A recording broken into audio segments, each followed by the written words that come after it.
This meeting is now being recorded. And it's my pleasure to serve as moderator for today's webinar on the power of purpose for brands and retailers, presented by Fresh Squeezed Ideas and Emergent, the Healthy Living Agency. Much has been written and talked about regarding the importance of brand purpose, given the changes in consumer culture, the role of technology, and the expectations of millennials, and how brands and retailers are working to remain relevant and to grow and to thrive during these rapidly changing times. Today, we've got two dynamic speakers and purpose practitioners who will lead our conversation, sharing their strategic and tactical counsel on the importance and the role of purpose for today's attendees. I'll introduce them in a moment, but also we'll be tweeting the hashtag ROPurpose. That's hashtag capital R, capital O, capital P for purpose, ROPurpose, throughout the presentation. So feel free to tweet or retweet any tidbits that you might find interesting as we go along. So let's take a look at the agenda. First, we'll explore several topics around the idea of purpose, the emergence of purpose strategy, what it is, what purpose discovery is all about, the path to purpose, your ability to articulate purpose, and perhaps most importantly, what the return on purpose is not, and what the power of purpose is all about. But first, let's get to a couple of housekeeping details before we get underway. During the presentation, we'll have time for Q&A, and you can send them through that Q&A bubble that you see at the top of your screen. Just click on the icon, type in the question, and feel free to send them along. I'll try to answer as many of those questions as I can throughout the presentation. And then following our presentation, we're going to be sending a webinar survey, which you'll receive via email. So we hope that you'll fill those out when you have them in hand. So let's get started. First of all, I'm real excited about this very important topic, and I'm excited to be introducing two of the leading voices on Power of Purpose today. Providing perspective from the area of research and consumer insights, we've got John McGarr. John is the co-founder and CEO of Fresh Squeezed Ideas, an evidence-based brand and marketing consultancy. John's work spans food, wine, travel, and beauty, as well as the pharmaceutical sector. His firm uses applied anthropology and behavioral science to create a values-based brand purpose that becomes the heart of engineering throughout brand performance. And providing expertise from the areas of marketing and communication, we've got Bob Wheatley. Bob is the founder and CEO of Chicago-based Emergent, the Healthy Living Agency. Emergent provides integrated brand strategy, communications, and insight solutions to national food, beverage, home, and lifestyle companies, leveraging consumers' desire for higher quality, healthier product and service experiences. We'll be asking questions throughout the presentation, and this is going to be interactive. So let's start with a quick question for all of you.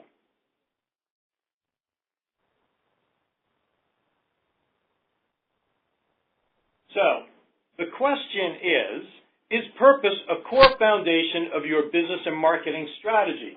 You can just go to the answer on the screen and click on the box. They're starting to tabulate now. I'm going to give you about 5 seconds to do all this. So, and once you've got that done, I'm going to share the results. So, as it turns out, most of you believe that purpose is a core foundation of your business strategy. Several of you do not believe it is at present. And then over a quarter of you are not quite sure, and we hope that this seminar actually provides answers to the questions you have and provides clarity on these issues going forward. So now that we've done with the polling, let's get started. Why purpose? Why now? And for that, I'm going to turn it over to Bob Wheatley. Bob? Thanks so much, Mark. I just want to express my sincere appreciation for those of you who have joined us today.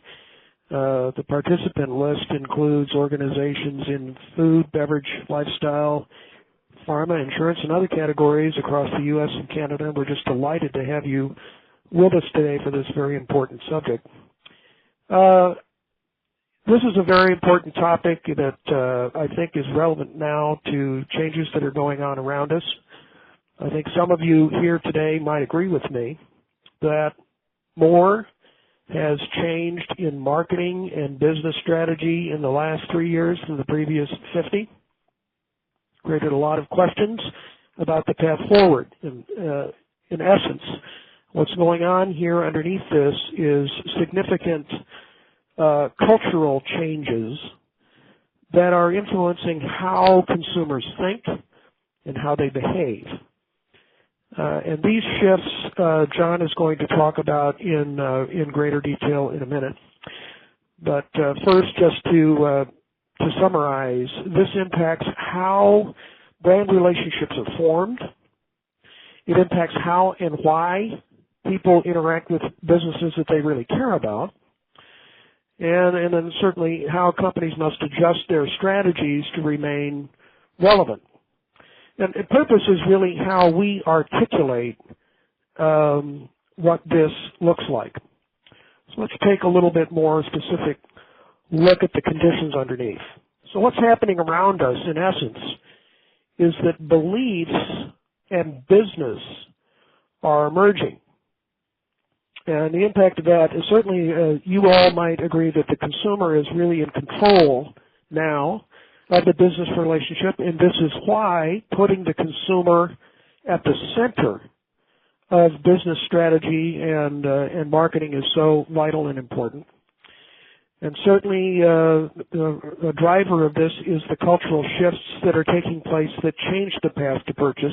As some evidence of this, and Mark knows this well, I wanted to cite the landmark study done by the Food Marketing Institute and their partner Deloitte Consulting that was introduced a year ago at the FMI Midwinter Executive Conference that forecast a significant shift in purchase behavior drivers for food and beverage brands, which forever and a day was all about taste, price, and convenience.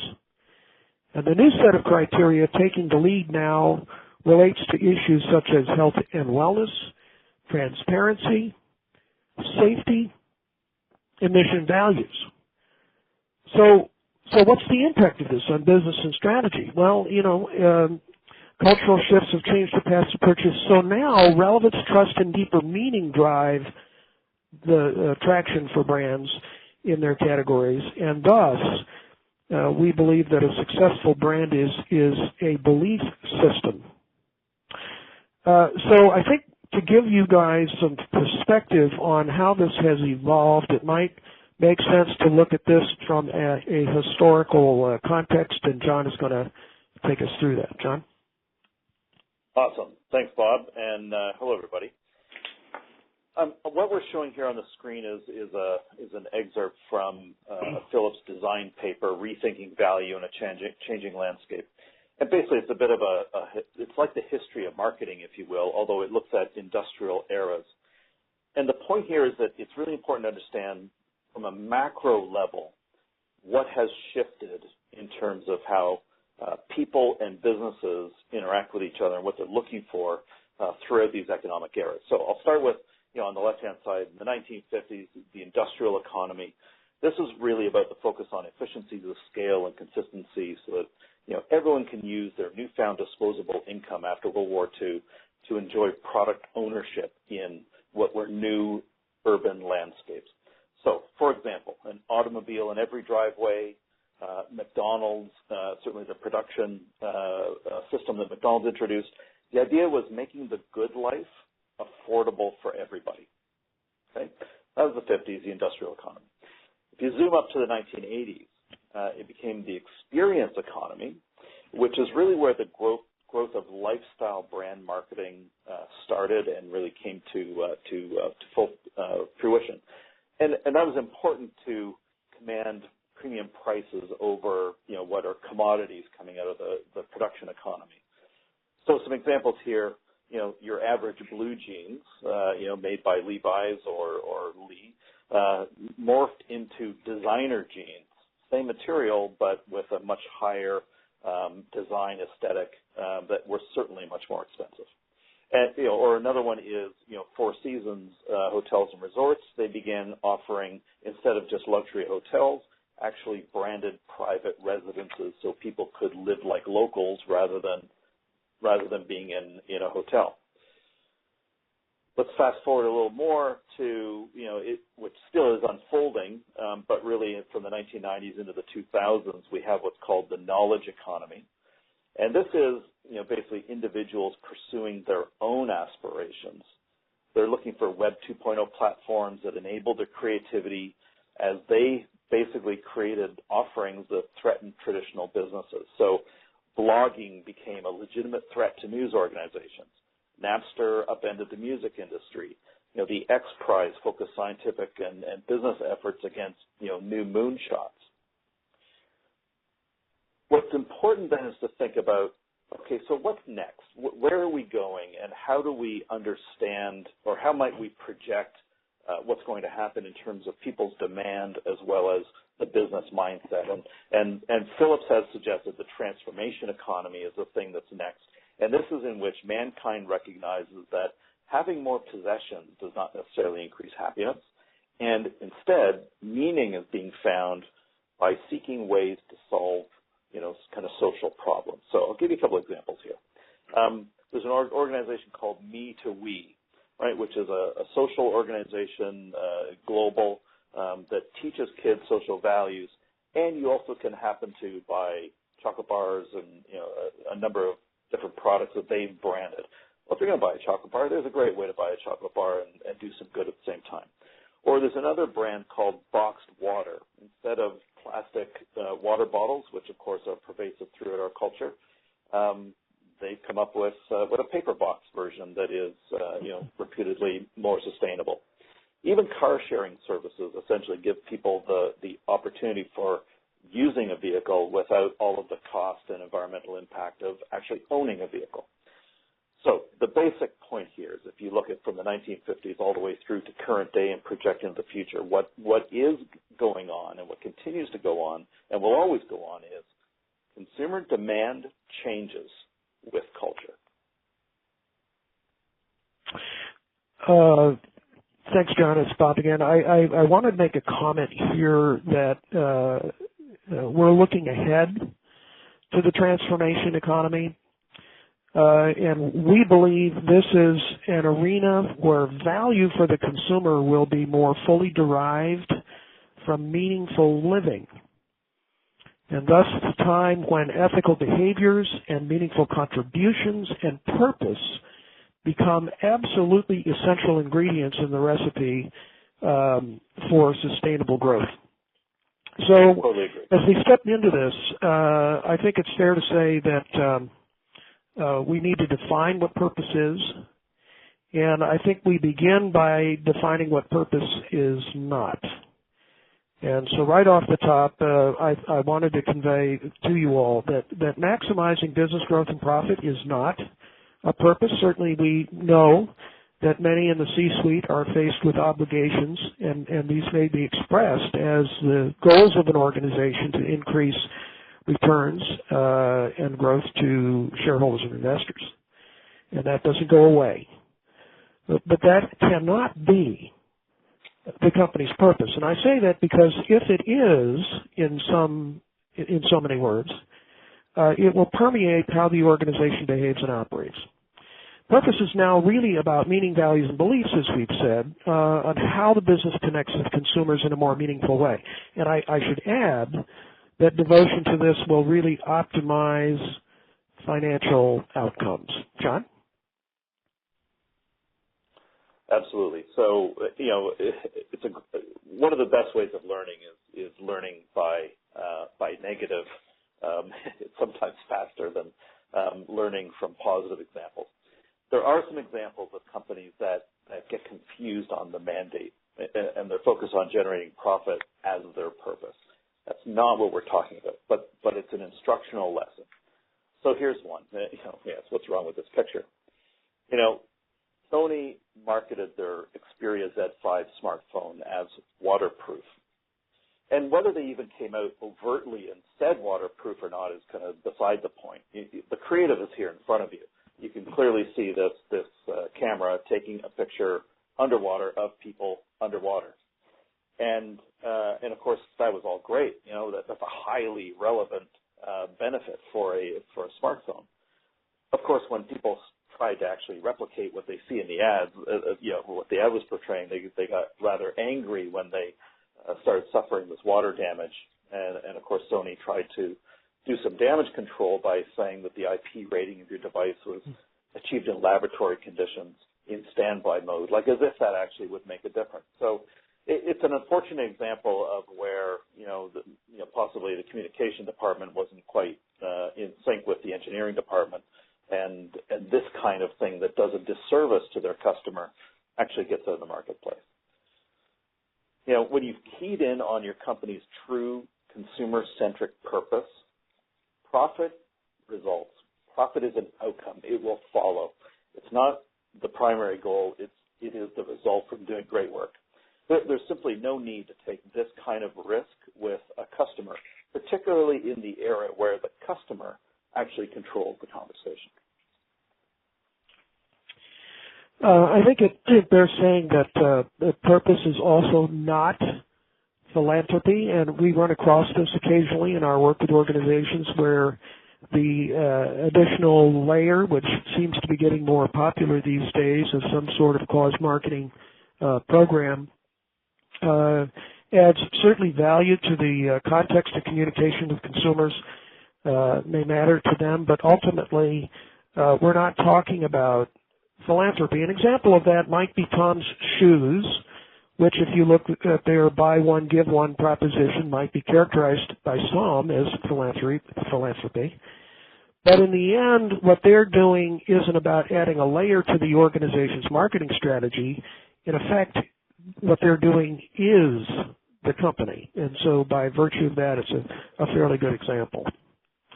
So if we peel the onion a little bit and define this then for all of you, what is purpose? It really becomes the driving force that sits under your organization. And it goes without saying that when we answer the question, what is purpose, we're saying it's a real, human relevant, meaningful purpose.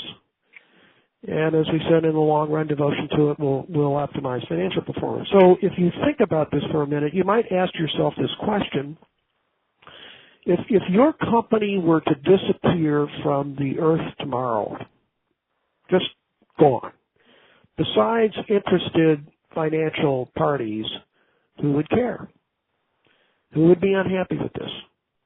The reason we ask this question is because consumers now are attracted to brands that mirror their own personal beliefs and values, that it essentially are about how they improve people's lives. So an example of this, I think, is Dove's campaign for Real Beauty.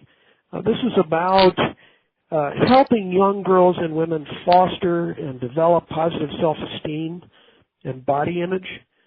Yes, this is an HPA company, but the focus of this is really about a genuine effort to connect with people on a more meaningful and valuable level. Mark?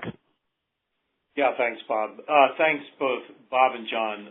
So just putting that section into context, we've talked a little bit about what purpose is, its impact on your brand and your strategy. John did a great job of putting it into an historical context and maybe a little bit of foreshadowing of where this is going.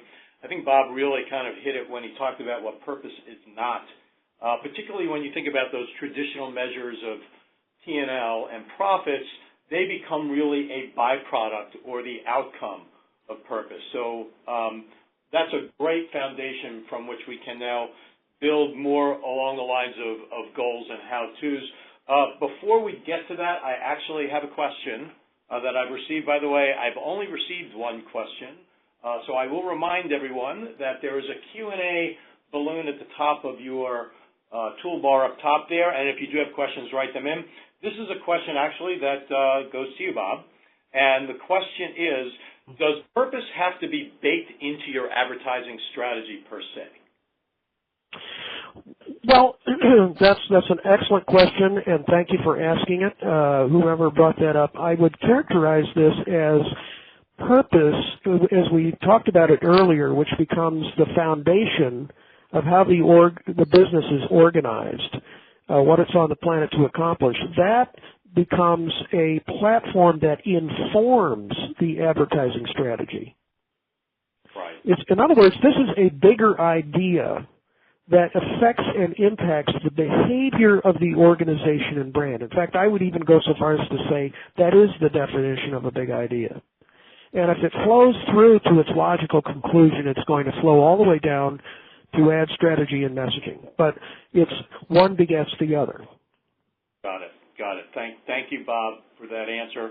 Thanks for the question. And again, if you continue to populate the Q&A with your questions, I'll make every effort to get them weaved into our presentation. So let's go from here over to the next section, and let's turn our attention to the goals of a purpose-built organization. Bob?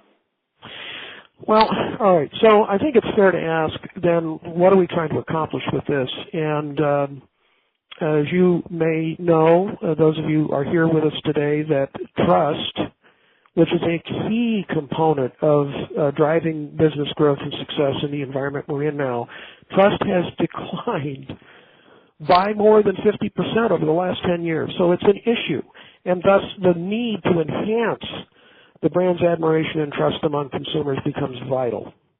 And so what does that look like?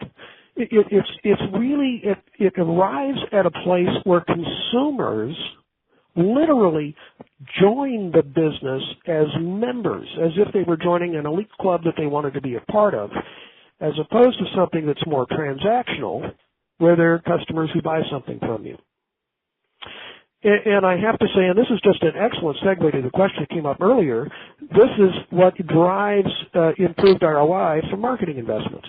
Because, and this is a question that we get frequently about, in light of all of the technological shifts and the different ways in which consumers interact with media, for example, how do we really know if we're getting the ROI we deserve out of our marketing investments? And I'll say the precursor to that is the extent to which those projects and programs are informed by cultural influence and relevance to the consumer's interests and passions. So, if we're going to look at this at a kind of the 30,000-foot level, if you will, how do we identify then what the higher purpose sweet spot is for an organization?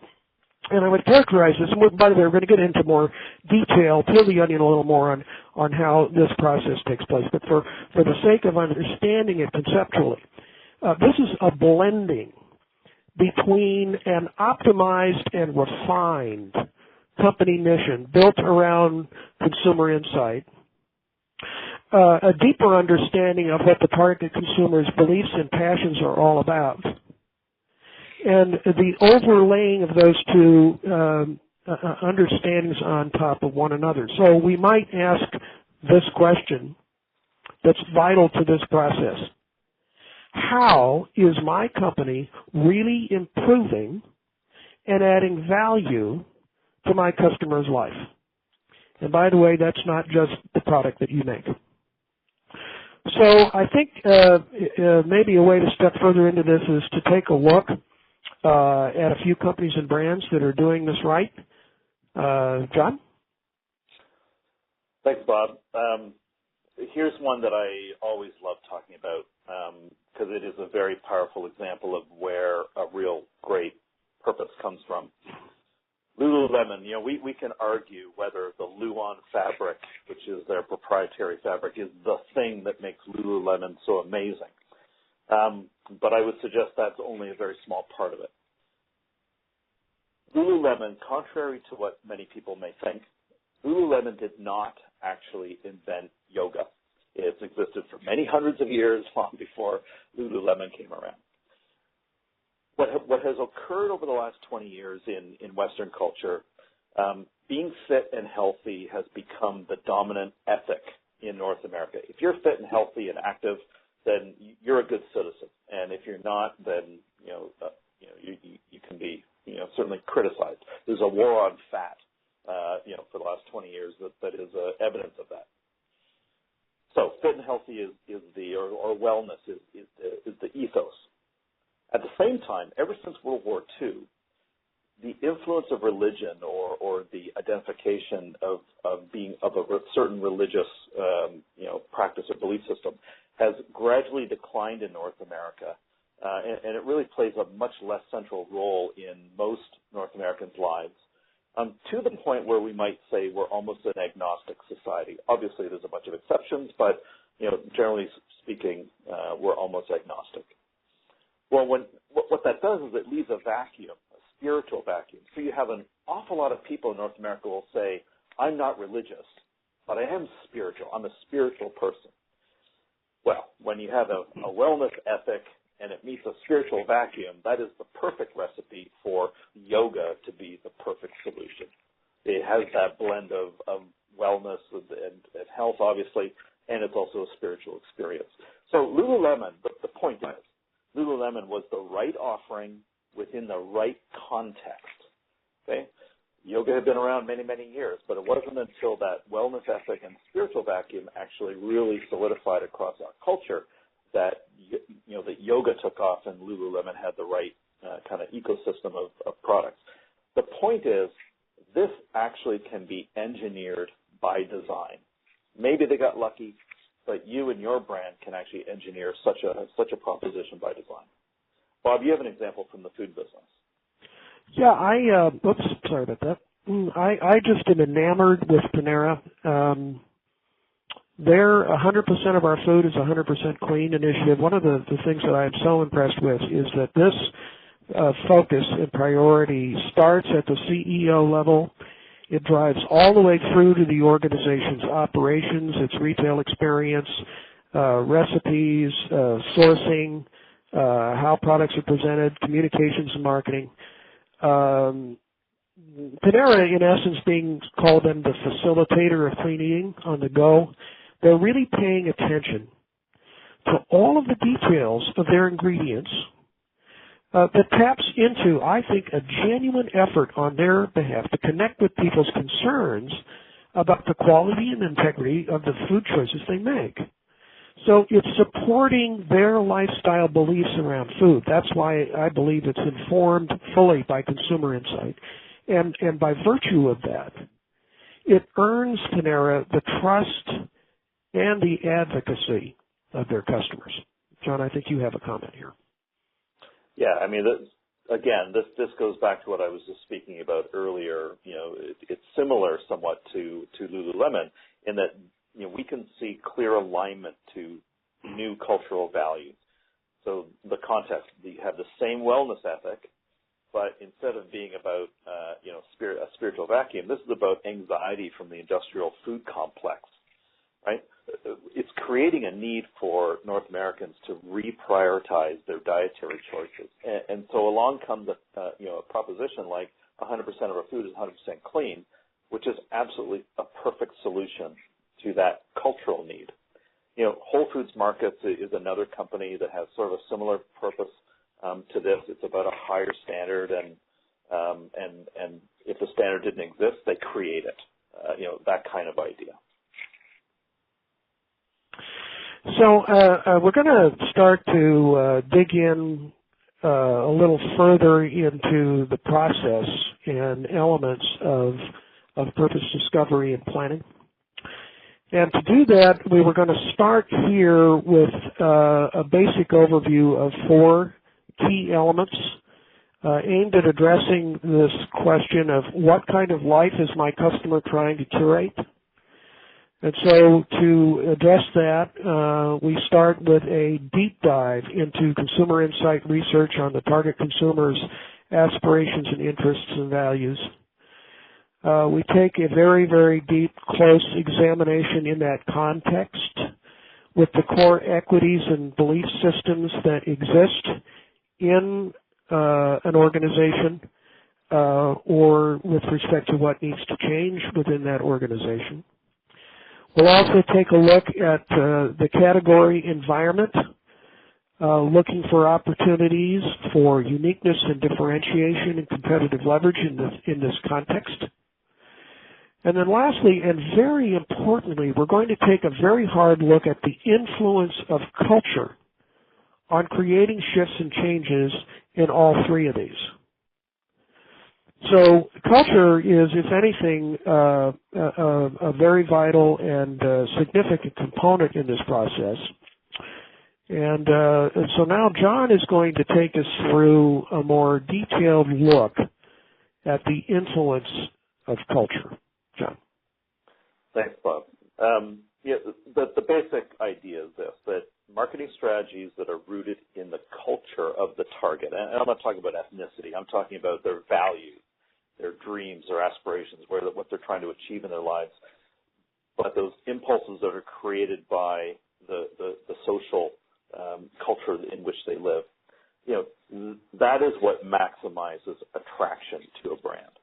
Right? It maximizes mental availability because people look at how the brand acts and suddenly, impulsively, it's just, oh my God, that's so relevant to me. It just hits them, or it's effortless. They don't need to think about it. They just gravitate to the product that is, resonating with them that way.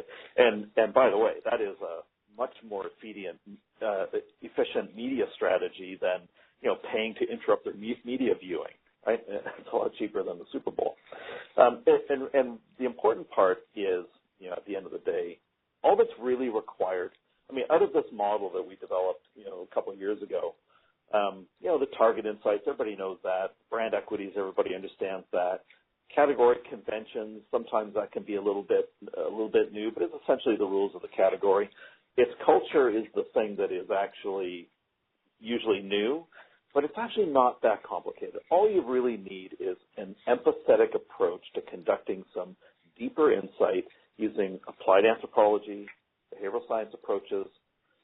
It's really actually quite simple. The magic comes when you then synthesize these four things into this consumer-centric purpose. So what I'm trying to encourage you is to think that your customer is worthy of conducting such a careful investigation to understand them.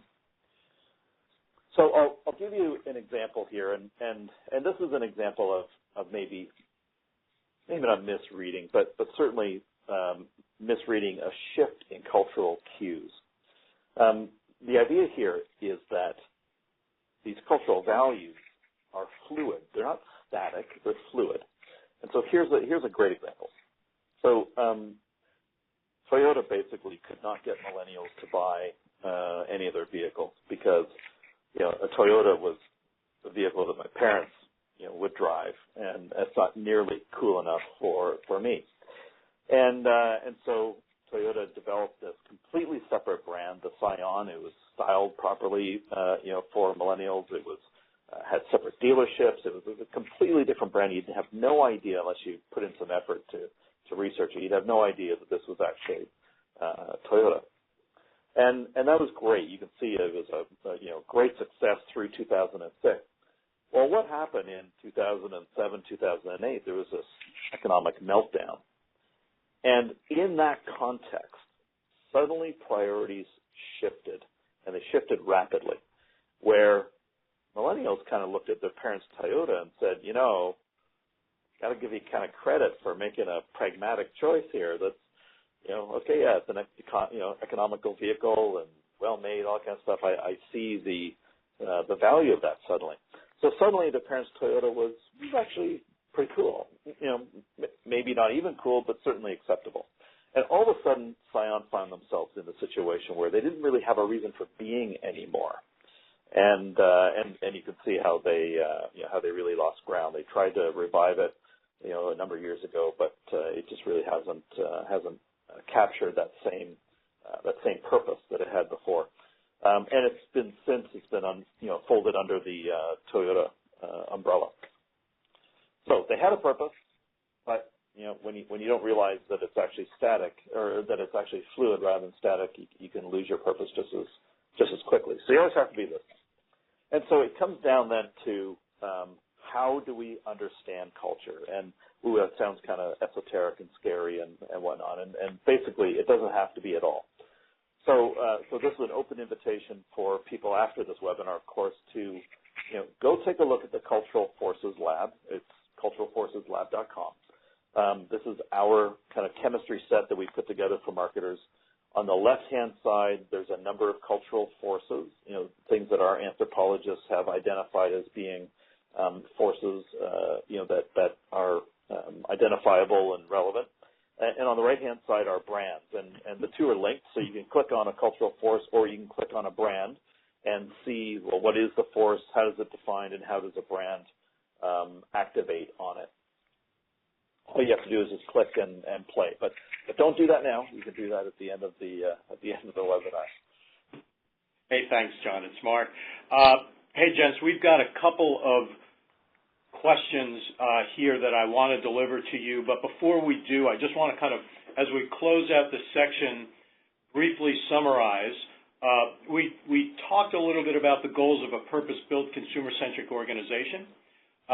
Bob, you hit on the sweet spot of that higher purpose. We saw a couple of really good examples, particularly around Lululemon and Panera. We dug a bit into purpose discovery and how to really connect to people's lives and tap the zeitgeist. Actually, I'm going to take the questions in reverse order because the first one is really directly related to that purpose discovery. And I'm going to direct this to you, Bob, and then the second one to John. This question is, how can brands define their purpose to drive relevance with this new emerging consumer base while maintaining a credible level of authenticity? Well, I don't know who asked that question, but you're now my straight man. I do, but I'm not going to tell you. That, you just hit on the core rationale for this entire approach. The real essence of purpose discovery and this process is to embed in the organization at a fundamental level a point of view about why you exist and why you go to market that informs everything else that comes after it. It becomes the lens through which decisions are made at every level of the organization, from who you hire to how you go to market to how you source products, how you position and present them in marketing, etc. And thus, authenticity, if you will, is baked into the proposition. And in fact, I would go so far as to say, if it's not done this way, with this kind of integrity, then it looks like window dressing and it won't work. And just to kind of tease, if you will, what's coming, when we get on the other side of the culture discussion, we're going to dig in a little further into the details of what the process looks like for doing this. So that may add some additional texture to answer this question. So just hang on for a few more minutes. All right, thanks, Bob. And Mark, if I can jump in, I just want to. There's a great example of exactly the issue that Bob's talking about, and it comes out of retail, private label up in Canada, and everybody probably is familiar with Fig Newtons, the wonderfully soft fig cookie. There's a retailer up here, Loblaws, that has a President's Choice line, and they came out with a private label version of the same cookie, and they called it, if I remember correctly, something like Figs First or something like that. The whole point that they had was, in a Fig Newton cookie, the number one ingredient is not figs. It's actually raisins. In their version, it actually was fig. So if you consider, well, which one is most authentic, it's kind of hard to argue that President's Choice is actually in a position to be more authentic for their customer, have their customers' needs and desires in mind than the brand that invented that particular type of food product. So integrity is very related to authenticity. If you really actually think about, well, what would best serve my customer's needs and focus on that, you will end up creating strategies, offering a product mix that actually delivers that in a very authentic way. Can I just add a very quick component? I'm sorry for taking up airtime here, but I just need to say this. Here it is, real quick. This is a statement that I think nails this concept. Go with me here. The inner reality of a company determines its external reputation. One more time. The inner reality of a company determines its external reputation. So I do want to move on and get to culture, but there's another question that was asked, and you are my perfect foil with that statement, because I think this one is interesting enough that we ought to just take a minute to address it, because we've been really focusing on the consumer and understanding the consumer and tapping the zeitgeist. This question asks this question. How does, if at all, purpose change in definition? Does the purpose of definition change in a B2B context as compared to B2C, which we've been referencing? So, and you may have touched on it with your inside-out comment, but in our trading partner relationships, I think this question is asking, in those relationships, does the definition of purpose change vis-a-vis that we enjoy in our consumer relationships? Oh, well, listen, if I can jump in on that, I've got a great example of that, and the company is called Sealed Air. I did another webinar with them a little while ago, and I learned something that I didn't know. They make bubble wrap. Everybody loves bubble wrap. And that's a product that is essentially a packaging ingredient. So in this new economy that we have of people getting stuff shipped directly to their house, right, if you order a big screen TV, and it shows up without proper packaging, and it's smashed all to hell, you get really angry at the company that you bought it from, right? So whatever, Amazon or whoever it is you're ordering your TV. Sealed Air, who gets no credit for this, they've taken ownership of the end emotional state when the customer unpacks that package. They've taken responsibility for making sure that it shows up undamaged, as per their expectations. And nobody even knows that it's Sealed Air, bubble wrap that's actually responsible for that. But I'll tell you who does, the shipping company, the manufacturer that made the TV, the online retailer that sold the TV, they all know. And in fact, Sealed Air has a fantastic reputation with those B2B partners. The consumer doesn't even have a clue. So I think it's a great example. I think what you're saying is that the definition of purpose needs to be imbued throughout your organization in all of your relationships, regardless, upstream, downstream, B2B, B2C. That's right. And we can revisit that. In the interest of time, I do want to move on. We've got a lot of ground to cover and not a ton of time. So let's get into cultural cues, and let's get a little closer to home with some examples from food and beverage. With that, I'm going to turn it back to you, John. Okay, thanks, Mark. So let me give some examples. I mean, these are real cultural forces, and they impact the food and beverage industry, in particular. So risk reduction strategies. The idea here is that, look, we live in an industrialized food system, and that provides an incredible level of convenience, variety, wonderful, amusing flavors. But what is happening today, increasingly consumers have learned that, the benefit of those foodstuffs delivered in the way that they are actually have started to be revealed that they carry some risk. Artificial flavors, additives, preservatives. People are worried around this stuff with sort of emerging, maybe even inconsistent evidence as to whether they're actually harmful or not. And so what people do is they start to figure, well, how do I reduce my risk? And so you have these movements around organic foods, heirloom vegetables, 100-mile diets. There's this whole layer of different product attributes that are promising, what I would suggest is a cultural need for risk reduction in the foods that people eat. Now, of course, some people are going to be on the front end of this, other people are going to be at the lagging end, and that's fine. The interesting thing, from an anthropological point of view, is that sometimes people actually act in the opposite way. So another cultural force, which is a bit of a foil to the other, is this small R rebellion. The idea here is, in our media-saturated culture, there's some alarming study that comes out every day of, oh my God, this thing, those caramels that you used to eat unwrapped, the plastic, there's a toxin in that, and there's always something to worry about. And when people get saturated with that, it can create just this low-grade anxiety that is chronic. People need some emotional relief from that, and they can't be hyper-vigilant all the time. So they rebel in a very limited way.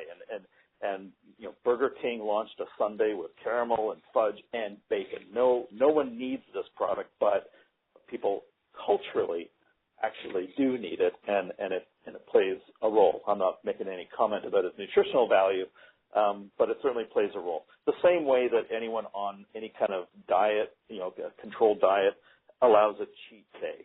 That's where the chicken and waffles comes in on cheat day. I'll give you another one, the value from cultural capital. We live in an economic environment right now that for, either young people or maybe just generally the middle class, there's a lot of goods that are becoming less affordable.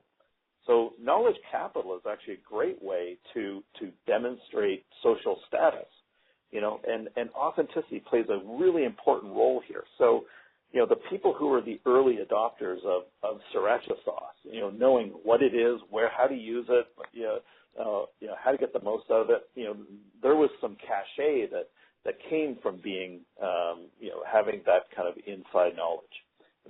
There's currency in knowledge.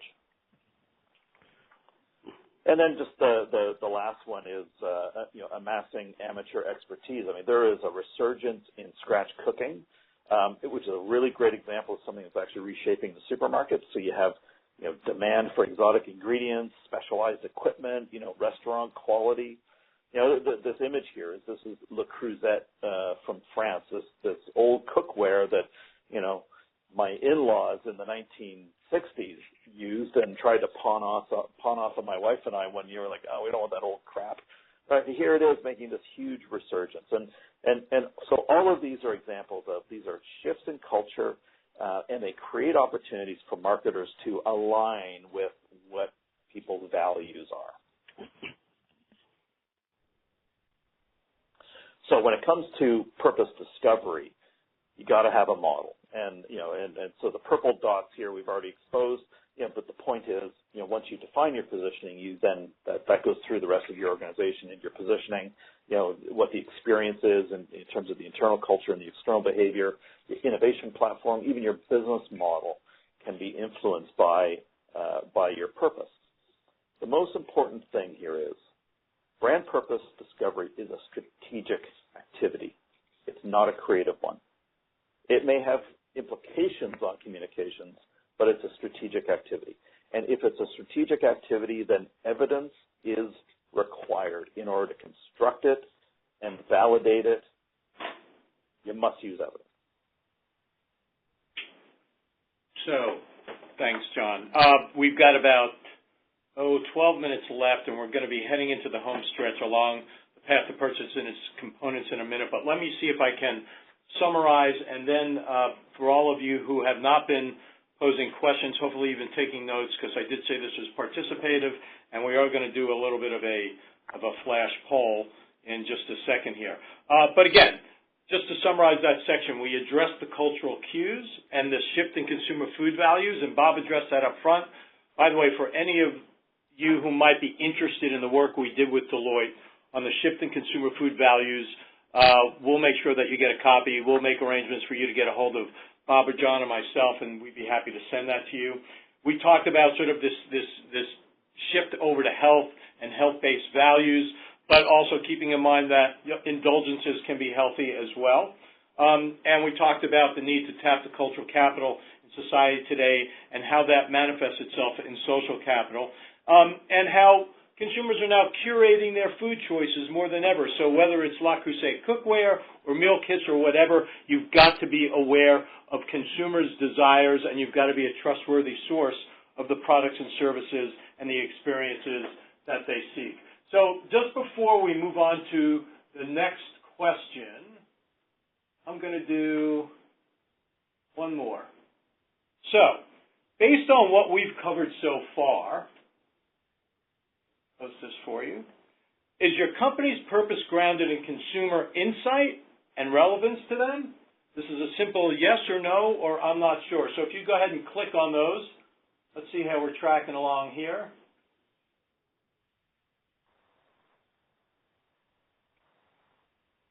Interesting.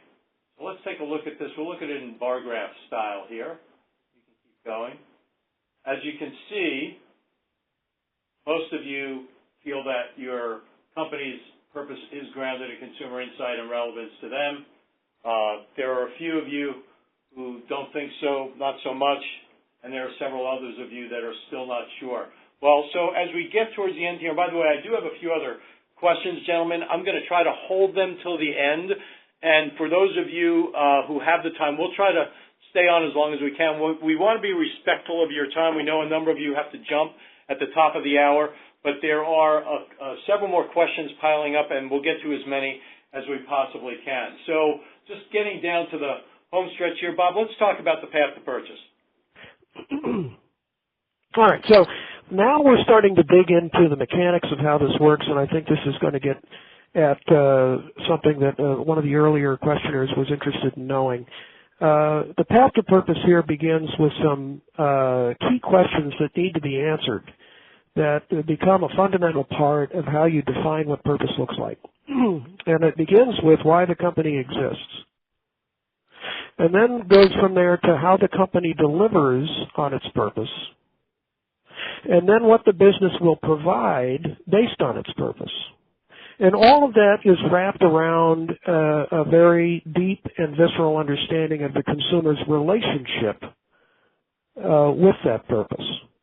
So if we were to take that, and I'm going to show you a hypothetical. This is not a real thing. We just created this for the presentation, for how this might look for a food retail organization. So as we articulate the answers to these why, how, and what questions in the context of food retail, for why, we say we exist to help people fulfill their culinary passions and lead healthier and more fulfilling lives. So how does the organization deliver on its purpose? We provide tools, guidance, insight, and education to help people understand how to fulfill their healthy lifestyle goals. So retail banner as guide, as advisor, as coach. So what does the business provide in light of its purpose? We provide extraordinary local, natural, and healthy foods, beverages, and lifestyle experiences for our customers to have in our stores. And the essence of this exercise is to get us closer to creating a platform that then becomes the concept that drives other decisions that the organization makes. And I have to be clear here, as we call this a company brand stand, it's not a positioning, it's not a theme line, it's not an advertising execution or message, although it may inform some of those things later. But it does become the core proposition that drives decision-making downstream. So what does that look like? If we took this hypothetical example and started to coalesce this, again, it's not real, we just made this up. An example of articulating purpose in this case is transforming the health and well-being of people, inspiring meals and experiences around the table, in a store atmosphere that rouses creativity and learning, from a retailer that's committed to high-quality, local, natural, and better-for-you products. In this case, Food Retailer X is a symbol of culinary adventure. Mark? Yep, thanks, Bob. So let's go. We're going to close this poll. And this is actually not a multiple. This is a multiple choice question. And it is very simply, what do you believe Barilla's purpose is? A, to provide a full line of traditional gluten-free and vegetable-based pastas. B, to foster a shared experience around the dinner table. Or C, to build upon Barilla's legacy of Italian products in the brand? Go ahead and populate those. There is one right answer to this, and I'm pleased to show you that the vast majority of you got it right. The answer is B, fostering connections and family experience around the table to make mealtime meaningful again. They even actually have a hashtag. It's hashtag share the table. So I've got one more example like this, and then we're going to wrap it up.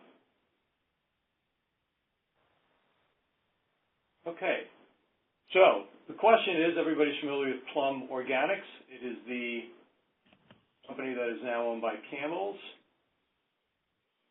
And the question is,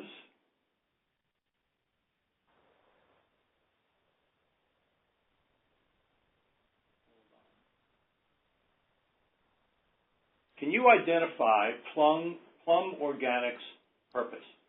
And your options are A, to offer a full line of organic foods from infants to toddlers to kids, to gain market share by differentiating their brand from non-organic competitors, or C, to help parents with first-time parental guiding advice.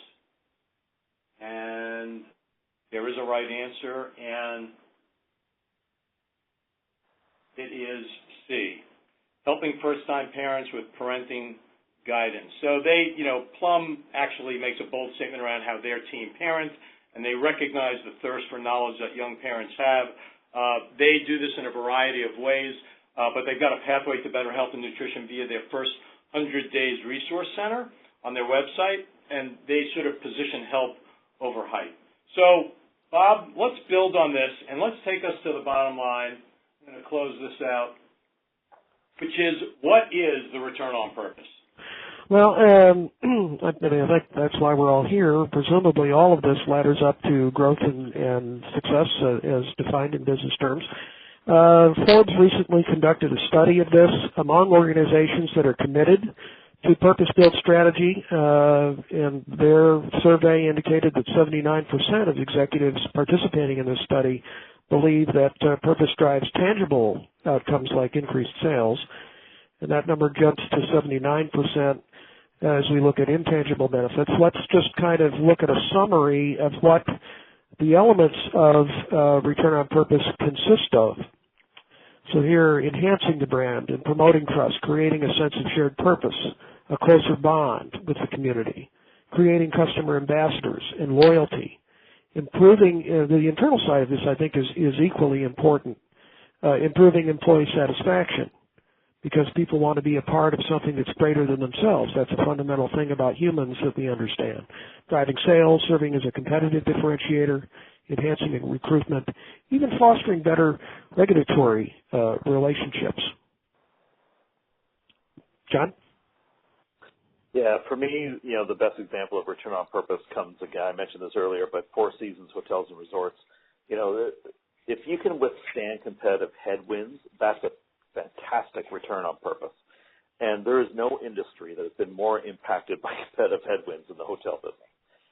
They have a very clear purpose. Every guest is unique, and they need to be taken care of, and that is operationalized through the organization. And even things that many people take for granted in hotels came out as innovations out of this ethos. Things like overnight shoe shine, that was actually invented by Four Seasons out of a guest or out of an employee providing a little service for the guests to be able to take care of their needs because they had a problem with their shoes and they had a big meeting the next day. Suddenly it gets operationalized to the entire organization. So, what's most impressive is that, they survived the travel downturn after 9/11. They survived Expedia, Airbnb, and they continue to enjoy terrific brand equity today. That's a great return on purpose. So I'd like to just take a second to sum it all up. The power of purpose, I think, is expressed here because we believe fundamentally that this is required now to position a company for sustainable growth in an environment where cultural shifts have changed the rules. That's why this is so important. So the power of purpose is not only endearing you to your consumers, it becomes the mantra, if you will, that permeates the entire company's ecosystem in ways that will create and foster an emotional connection. And by the way, you may know this from behavioral science that emotion is what drives decisions pretty much 90% of the time. And it makes all of the elements of your brand experience more meaningful and desirable, which is going to drive growth. So increased relevance and value to the consumer is an outcome of this process that will help drive purchase frequency and improve margins for the very reason that the relationship is deeper than just a transactional one. And so it resists over time the calcifying effects of commoditization, which, by the way, is a condition that infects virtually every category of business there is. And in the end, it's going to drive better ROI for marketing investments because the consumer is opting into the engagement based upon their sitting at the center of business strategy, and this in ultimately being a mirror and reflection of their passions, interests, and concerns. And as such, it drives community creation. And I think you all know this, how important that is to securing social proof. And social proof these days is an anchor for validating what you want to convey to a consumer about your company and products. John? Yeah, totally agree, Bob. Yeah, at the end of the day, the bottom line for me is, if you find a purpose that allows you to focus your resources on the initiatives that create real, meaningful value for your end user, you will free up inefficient spending, and you'll be able to double down where it really matters the most. And that kind of ROI will not only protect your marketing budgets, but it'll have the CFO coming to you wanting to invest more because it simply works. It's good business. Thanks, John. Great way to sum it up. Thanks, Bob. I've got a couple of important things I just want to mention before we jump off the air here. First of all, I hope we've left all of you with a lot of information and food for thought on how you can begin to test those conversations and experience the benefits within your own enterprises. There's a lot more that we could be talking about, and Emergent and Fresh Squeeze Ideas have some pretty exciting offers, I think, for companies who are really interested in getting started. So first, is a complimentary 1-hour purpose consultation with John and Bob. You can contact Bob and John to schedule. I'll have their information in a second. For those of you who want to take it to the next level, there's an on-site or online purpose workshop for members of your cross-functional team, and that'll provide some hands-on activities on unearthing purpose and manifesting it throughout your entire organization. And the third, which is the deepest dive yet, is really an on-site purpose audit, which will provide a more comprehensive, in-depth exercise assessing your strengths, opportunities, and some of the barriers that you need to overcome to develop a purpose-based organization. So with that, you can contact Bob or John directly. You can see their information on the screen. You can also download, by the way, a great ebook on the power of purchase that they co-authored that really puts some meat on the bones of the steps that we've tried to outline here this afternoon. And also, maybe just finally, you can pick up John McGarr's book, Reincarnation, The Death and Rebirth of Marketing, on Amazon. It's a very short, enjoyable read. It's very impactful. I read it in the time it took me to fly back from Toronto to Washington recently, and it's a really, really impactful piece of information. The last thing I'd say is please feel free to share all of this with your colleagues in brand management and advertising and promotion, in marketing and merchandising, and think about where you're going to fix responsibility for purpose within your organization. So with that, I'd just like to remind everyone that we will be sending you a survey following this webinar, which will also have information on accessing the recording of this presentation. I'd like to thank all of you for joining us. So once again, this is Mark Baum with FMI wishing you a great rest of the afternoon. So long, everybody.